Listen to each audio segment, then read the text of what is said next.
Bonjour à vous, je suis Déborah Arrivel. Je vais vous parler aujourd'hui dans cet épisode de mon premier voyage en Égypte. Donc ce premier voyage en Égypte a démarré fin janvier 2024. Il a duré 3 mois au lieu de 2. Et je vais vous parler de ce que j'ai pu voir, comprendre, mais aussi de toutes les questions que ça a soulevées. Euh, il faut savoir que je suis une exploratrice des consciences, c'est-à-dire que pour moi, il y a vraiment des questions très terre à terre, très pratico-pratiques que je me pose sur ces sites, ce que j'appellerais des sites sacrés, plutôt que des sites archéologiques, pour pas euh, qu'on fasse une confusion. Et en fait, ces questionnements et ces raisonnements qui vont me venir sont clairement en lien avec les incohérences qu'on trouve sur le terrain. Donc, ce premier voyage, il va vraiment être c'est vraiment une observation de terrain, de ressenti, une connexion vraiment avec le lieu et, euh, et surtout wow, un wow intérieur de je suis où là? C'est quoi cet endroit? Donc, il va y avoir toute une série de vidéos par la suite, mais déjà, je veux commencer par vous parler de ces premières interrogations, de ces premières visites, notamment sur le plateau de Gizeh. Euh, et ensuite, il va y avoir une visite à Luxor, où je vais passer un temps certain. Et je vais revenir ensuite au Caire, où je vais prendre un peu plus de temps euh, autour des pyramides de Gizeh, mais aussi à Dachour, à Saqqara, et aussi dans le Caire, avec les églises qui ont été construites au Caire. Et donc, je vais vous partager à la fois mes ressentis, mes questionnements, mon parcours personnel, en fait, tout simplement, ce que j'ai pu vivre et traverser sur place. En tout cas, l'essence de ce que j'ai pu vivre et traverser sur place, puisque si je vous racontais les détails de ce que j'ai vécu, ça ferait des heures et des heures de vidéos. Donc, c'est parti, je vous embarque dans ces premières journées à Gizeh. Alors c'est parti, me voilà en route pour le Caire. Donc j'ai décidé 3 semaines avant de faire ce voyage d'aller en Égypte. Donc ça a été très rapide. Et en même temps, c'était comme ça se devait se faire. Donc voilà, ça c'est la vue depuis ma chambre. La connexion à ce lieu commence déjà ici. Donc je vais passer plusieurs jours à observer. Donc depuis la terrasse de ce restaurant, comment sont placées les pyramides, le sphinx, les allées, les temples autour, le sable, les collines. Voilà, on ne voit pas tout, mais du coup c'était vraiment un temps d'intégration. Et puis c'est parti, première visite. Donc là tout de suite déjà donc par l'entrée est, l'entrée du sphinx. Pour moi déjà ici le sphinx nous amène une posture d'humilité. J'ai l'impression que c'est déjà un dépouillement de l'ego qui commence en fait. Je sais que je ne sais pas, je sais que je ne sais rien. Et je crois que le passage à cet endroit-là, il est vraiment intéressant. Il y a presque une initiation hein, de lâcher l'ego, le mental, les pensées. Donc voici quelques images de choses très intéressantes que j'ai pu observer, comme par exemple ces découpes de pierres qu'on remarque à plusieurs endroits sur le site. On en retrouvera une tout à l'heure vers le Sphinx. Donc voilà, là c'est des mastabas qui sont autour de la Grande Pyramide. L'érosion, une érosion particulière, comme s'il y avait eu je sais pas, une grosse tempête durant longtemps. C'est assez intéressant. Donc des murs lisses, là on voit différentes couches d'érosion. Il y a un autre mystère qui est assez intéressant qui est celui de ces fameuses barques que finalement, en fait, on ne sait pas du tout ce que c'est. Et en fait, quand on se retrouve là devant, on ne comprend pas, en fait, tout simplement. Il n'y a pas de, il y a pas de, il y a pas d'autres questions à se poser. Donc quelque chose qui me bouleverse beaucoup depuis le début, c'est cet endroit. C'est donc cette dalle en basalte qui est sur la face est, au sol donc de la face est de la Grande Pyramide. Il n'y en a pas ailleurs. En tout cas, moi, j'en ai pas trouvé ailleurs. Et depuis le début, elle me pose question. J'ai plein de photos d'à chaque fois que je suis retournée à cet endroit. J'ai une sensation qu'il y a un effet magnétique, mais voilà, je pourrais pas en dire plus. J'ai fait d'autres vidéos que je montrerai voilà, d'autres fois. Ensuite, ce que j'ai pu voir, c'est ce genre d'endroit. Donc ce genre de trou, entre guillemets, dans des cailloux, dans des murs, dans des sols, etc., c'est souvent des choses que j'ai remarquées à d'autres endroits, dans les temples de Malte par exemple, ou dans certains sites en France. Les incohérences comme ça dans le sol, les découpages dans le sol, voilà, question. Question. On en trouve souvent, donc voilà, à d'autres endroits, dans d'autres marques. Il n'y a vraiment aucune compréhension là-dessus. Il y a celui-ci dans le sol, par exemple. Voilà, même chose. Pourquoi, comment? Peut-être que ça a eu des utilités temporaires. En attendant, on ne comprend pas, c'est tout. Là, c'est pareil, toutes les marques dans le sol. Donc tout ça, c'est beaucoup d'incohérences, beaucoup de questions qui viennent sur ce site. Donc ici, on est encore sur autre chose de différent, c'est-à-dire que là, cette découpe donc m'a impressionnée et en fait, je la retrouverai plus tard à Swan et je comprends en fait ensuite, suite à cette vidéo, que c'est probablement tout simplement pour couper la pierre. Voilà. Mais bon, je l'avais déjà posté sur les réseaux et des gens qui parlaient de toupie, de je sais pas quoi, bon, enfin, de poulie, pardon, pas de toupie. Non, potentiellement c'était pour couper la pierre, mais on retrouvera ces traces dans les temples aussi à Luxor. Ensuite, il y a les portes, les Stargate, je les appelle. Donc, ces espèces de portes qui sont juste sculptées dans les murs, hein, il n'y a rien derrière. J'ai une sensation depuis le début et finalement pendant toutes les fois où j'y suis retournée pendant des années, de portes peut-être, pourquoi pas éventuellement, qui pourraient amener à d'autres dimensions. C'est une interprétation tout à fait personnelle, je ne demande pas à tout le monde de me croire, c'est vraiment une pure sensation intérieure, donc il y en a des centaines, enfin non, des dizaines, on va dire, sur le site, partout. Voilà, il y en a une plus profonde ici, question. Ensuite, là ici, des tailles de blocs de parement, pourquoi est-ce qu'ils sont taillés comme ça? Bon, voilà, un travail d'orfèvre. Ensuite, il y a cet endroit-là. Donc là, moi, ce qui m'interpelle, c'est l'érosion. On dirait presque une érosion de tempête. J'ai l'impression qu'on est dans le Finistère avec des grosses tempêtes, avec la mer, etc. Donc bon, on sait que la mer ici était il y a quelques millions d'années, donc c'est pas la mer. Mais par contre, j'ai une sensation, on dirait quand même qu'une histoire de tempête, donc potentiellement le lien avec le Dryas récent. Ça m'étonnerait pas. Voilà, mais bon, je sais pas. Donc là, ici, il y a un site qui m'a vraiment interpellée, surtout que je rentrais de Gozo. Et en fait, il y a un autre endroit, la citadelle de Gozo, qui a été construite sur une roche tout à fait similaire, une roche calcaire similaire, avec une érosion du même type, qui m'interpelle. Voilà, même chose, hein, s'il y a des chercheurs, des personnes, des géologues qui ont des réponses sur ça, moi, ça m'intéresse vraiment. Ce qui m'intéresse, c'est que potentiellement, cet endroit, les pyramides n'auraient pas été construites ici par hasard, hein, potentiellement. Il y a quelque chose de vraiment particulier. Donc voilà, on va voir quelques images ici du plateau.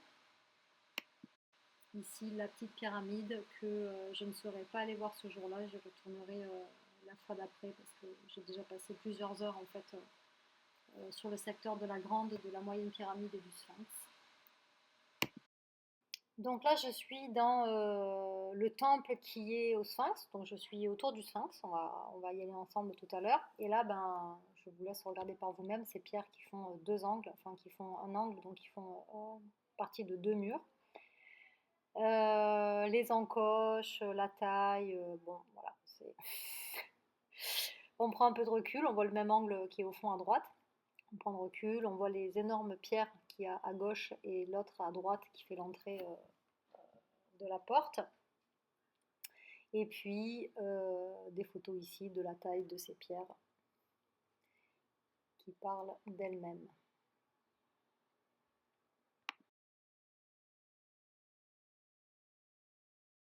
Donc nous voici ici devant le Sphinx. Je vous laisse regarder l'image. Il va y avoir une petite vidéo et puis après je vais parler un petit peu de ce que je perçois à cet endroit.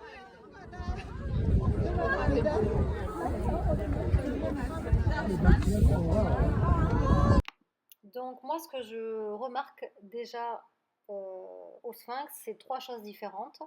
C'est le corps, donc qui est taillé dans la masse, hein, on voit les différentes strates. C'est la tête et les pattes. Voilà.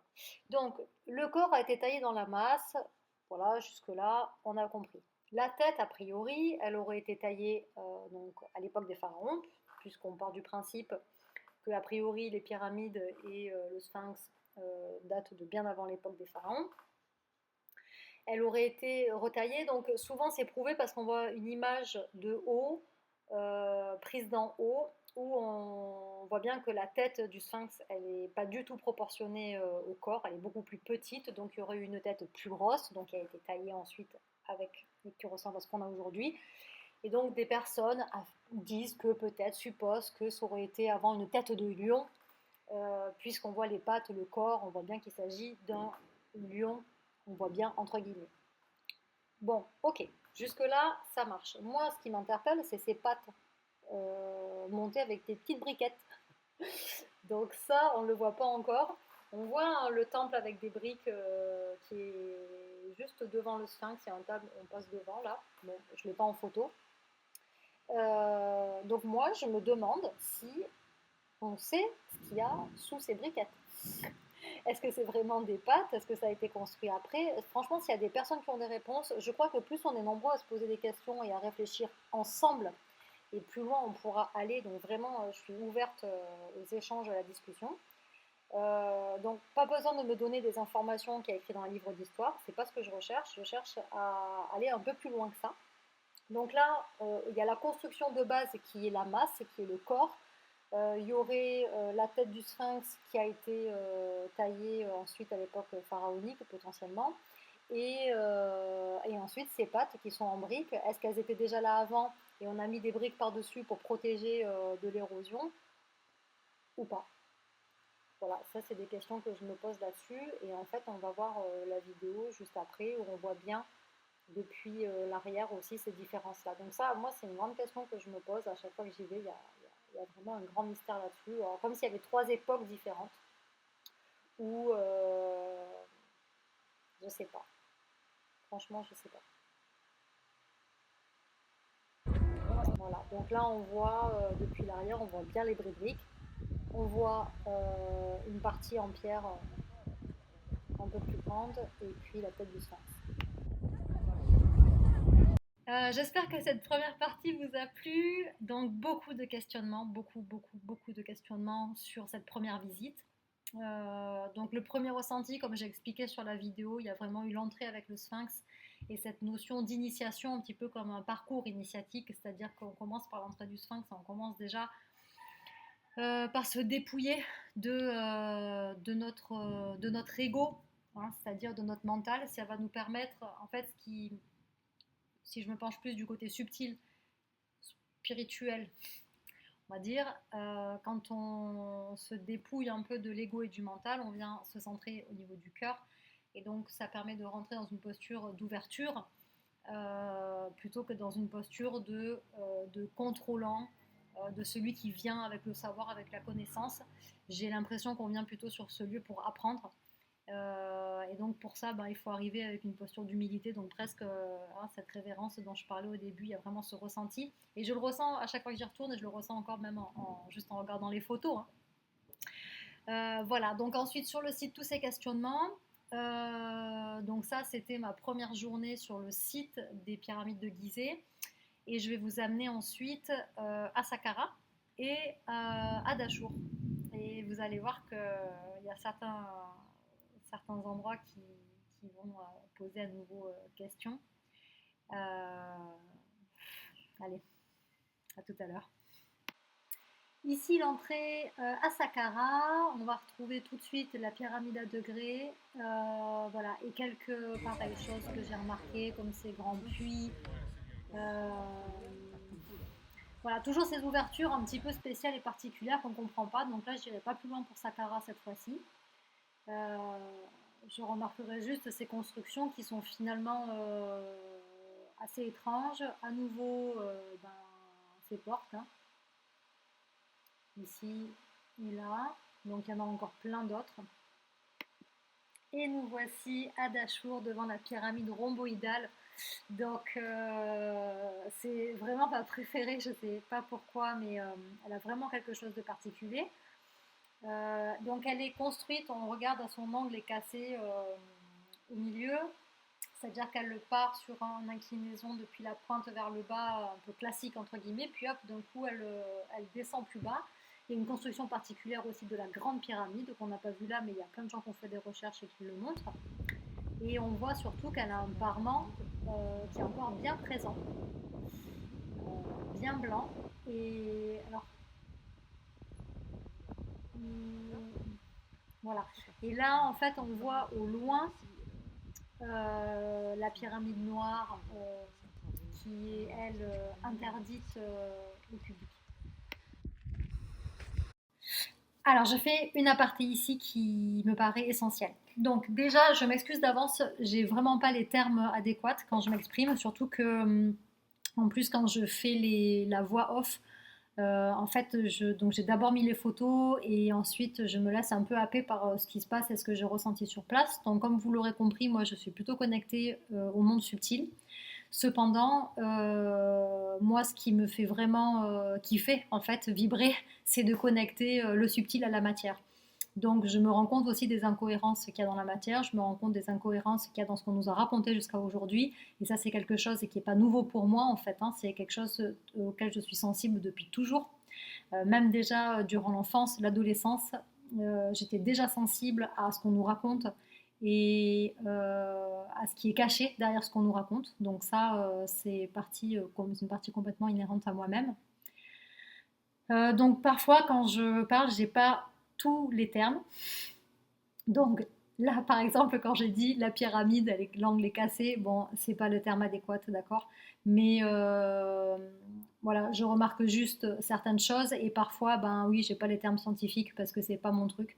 Cependant, euh, j'en prends plus que compte parce que pour moi, c'est vraiment important. Je me documente, je me renseigne. Je ferai pas des documentaires scientifiques, ça c'est sûr. Par contre, je me documente et je me renseigne, ça c'est une évidence. Et ce que je veux rajouter en fait là, surtout sur ce site, sur le site de Dachour, c'est que on a trois pyramides principales. On a la pyramide rouge, ok, de Red Pyramid. On a la pyramide rhomboïdale, donc celle que je viens de montrer là ici, avec le parement blanc. Et en fait, si je dis blanc, c'est pas pour rien. Et au loin, la pyramide noire qui s'appelle, il me semble, la pyramide d'Amenemhat III, si c'est bien ça. En fait, ce qui m'intéresse ici, donc vous remarquerez que je ne donne pas les noms de pharaons aux pyramides, puisque pour moi, ça n'a pas de lien direct en fait avec les pharaons pour les constructions, donc elles ont autre chose. Donc je m'appuierai en général plutôt sur les noms plus simples ou plus scientifiques ou voilà. Donc ce que je remarque en fait surtout sur ce site, c'est qu'on a trois pyramides principales qui ont chacune une couleur. On a la couleur noire de la pyramide du fond, donc qu'on ne peut pas visiter. On a la pyramide blanche, qui est la pyramide rhomboïdale. Et on a la pyramide rouge, qui s'appelle la pyramide rouge.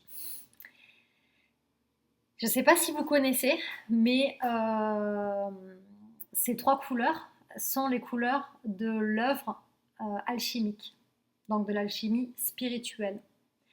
L'alchimie, c'est la conquête de la pierre philosophale. D'accord. Donc il y a trois œuvres quand on est dans le processus d'évolution alchimique. Il y a l'œuvre au noir, qui est le dépouillement, qui est la mort spirituelle, qui est le dépouillement de l'ego.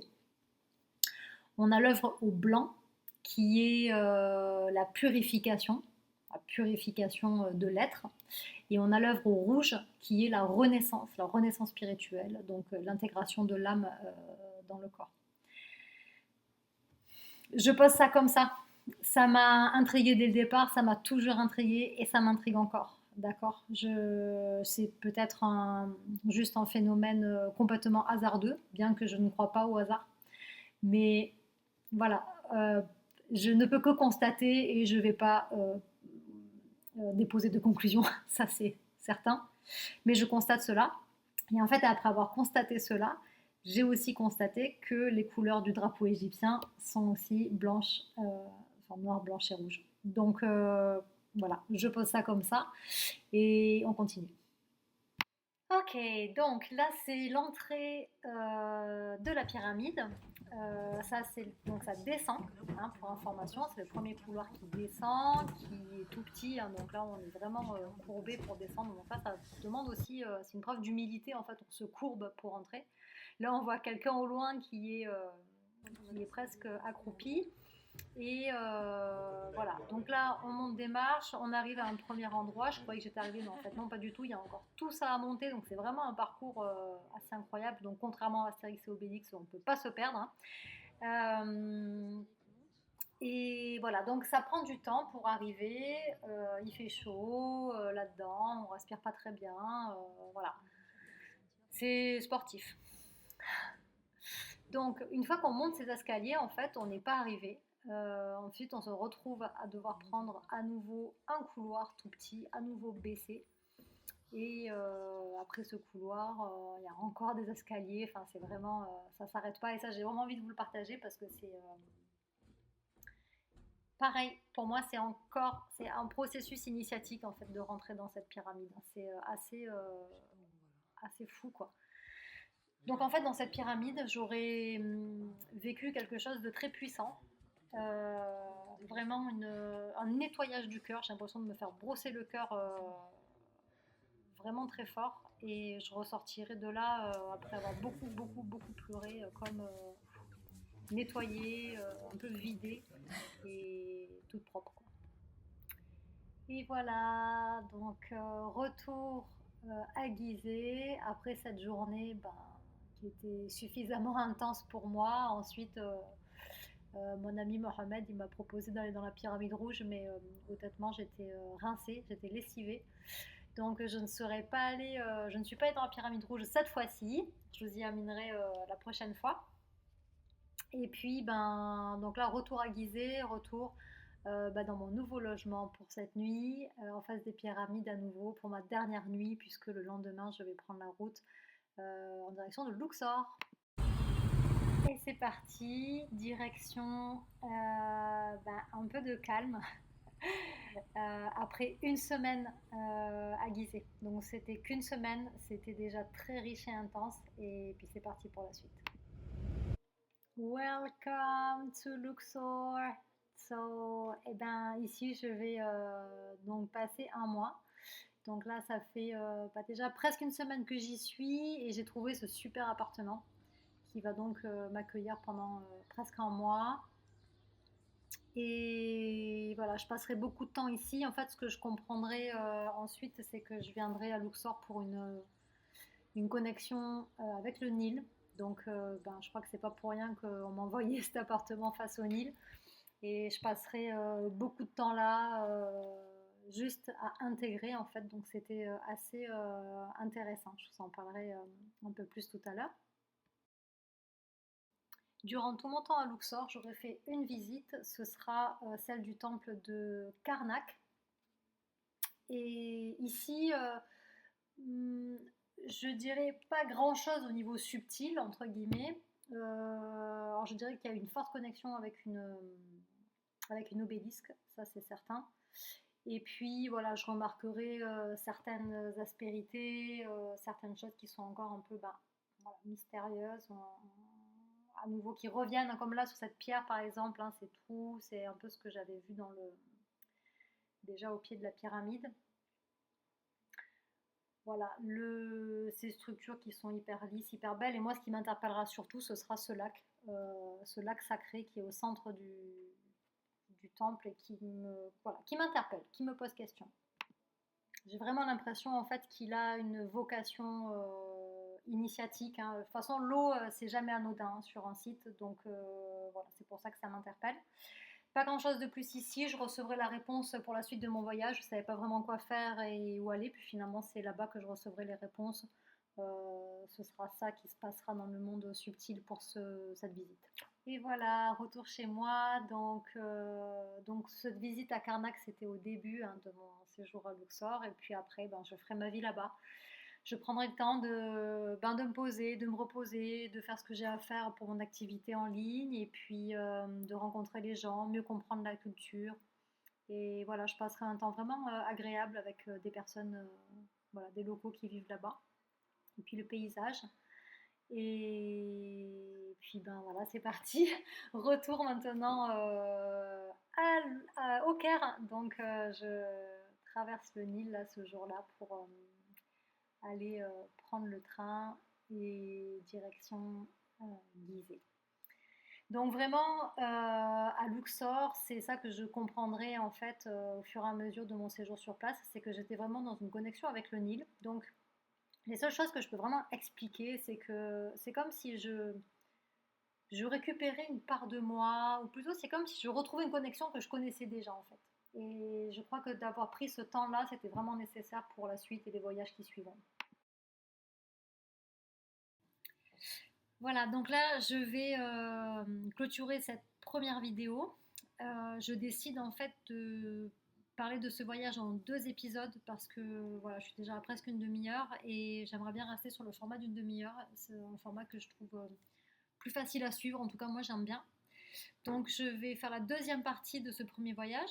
Euh, donc après, il va y avoir, je vais passer 2 mois, donc là il s'est écoulé un mois, et ensuite je vais passer 2 mois à Gizeh, et je partagerai ben, les autres visites que je vais faire autour des pyramides de Gizeh. Je vais retourner aussi à Saqqara, je vais retourner aussi à Dachour, et voilà, c'est souvent un peu les mêmes questionnements qui reviennent, hein, vous verrez, c'est vraiment intéressant.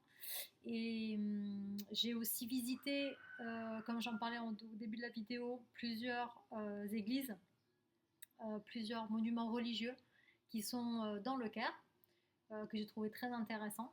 Et voilà, je vous parlerai aussi de ça. Hum, Et ça me donne en fait le fait de faire ces vidéos, de me replonger dans le voyage et de retraverser tout ça quelques années après, puisque bon, ça c'est la première partie, mais voilà, il y en a eu d'autres encore après des voyages. Donc du coup là, je vous parle avec le recul de quelques années après que j'avais pas au moment où j'étais sur place à ce moment-là. Donc c'est vraiment très intéressant. Et donc comme j'expliquais aussi pendant cette vidéo, je vous ferai aussi des bonus pour vous expliquer mon parcours, pourquoi est-ce que j'ai cette vision-là des choses. Je vous parlerai aussi de ce que je dis quand je dis je reçois des messages. Alors, ça peut paraître complètement surréaliste et du coup, j'avais envie aussi de vous partager ce que sont ces messages pour moi. Et en fait, c'est des messages qu'on a tous, c'est ce qu'on pourrait appeler l'intuition, en fait. Donc voilà, je vous parlerai de tout ça un peu plus en détail dans un bonus pour le coup. Et voilà, je vous retrouve pour la prochaine vidéo pour la suite de ce voyage. À bientôt.